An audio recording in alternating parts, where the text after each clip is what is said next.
We are not against the US dollar. We just want to trade much more freely. Let us pay in US dollars what we are buying from the US. But what we are buying from Djibouti, let's use local currency.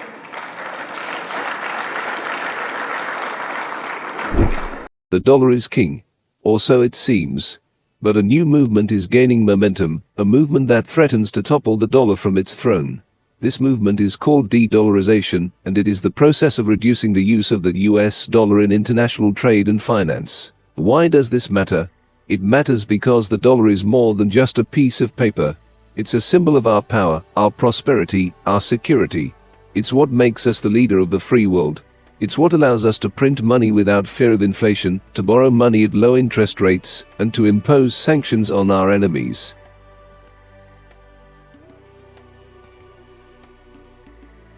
There are a number of reasons why countries are turning away from the dollar. One reason is the rise of China. China is now the world's second largest economy, and its currency, the renminbi, is becoming increasingly popular in international trade. Another reason is the perception that the dollar is no longer as stable as it once was. The US economy has been through a number of financial crises in recent years, and this has led some countries to question the safety of holding US dollars.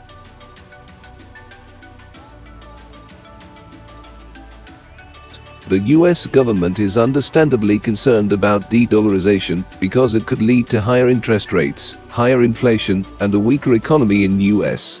Hence, its efforts to tighten its grip and prevent it from inching closer to its throne.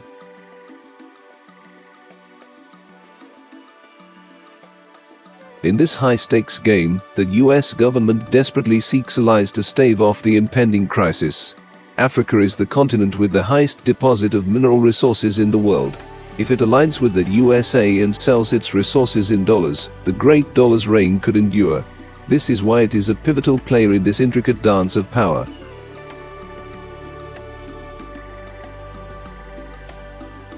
The US government understands this and is trying hard to utilize it by increasing its influence in Africa through the US-Africa Leaders Summit. However, Africa seems not ready to play ball. Listen to President William Ruto of Kenya. Why, members?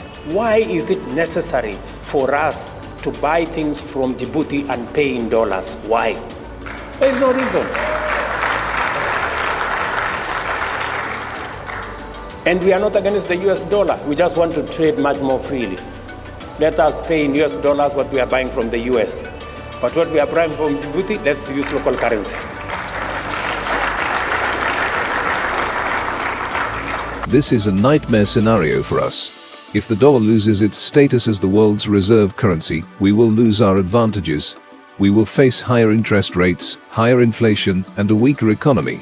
We will become vulnerable to our enemies, who will exploit our weakness. But time alone holds the key to the unraveling of this suspenseful plot. We know, the US government is watching vigilantly, knowing that every twist and turn of this plot could reshape the world's economic landscape.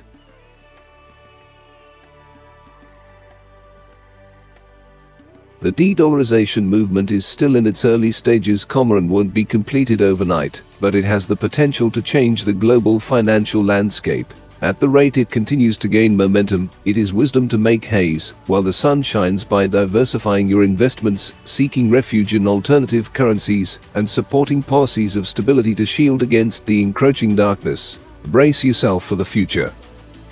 Should Africa cease selling its mineral resources in dollars, the poverty rate in the USA would experience an increase.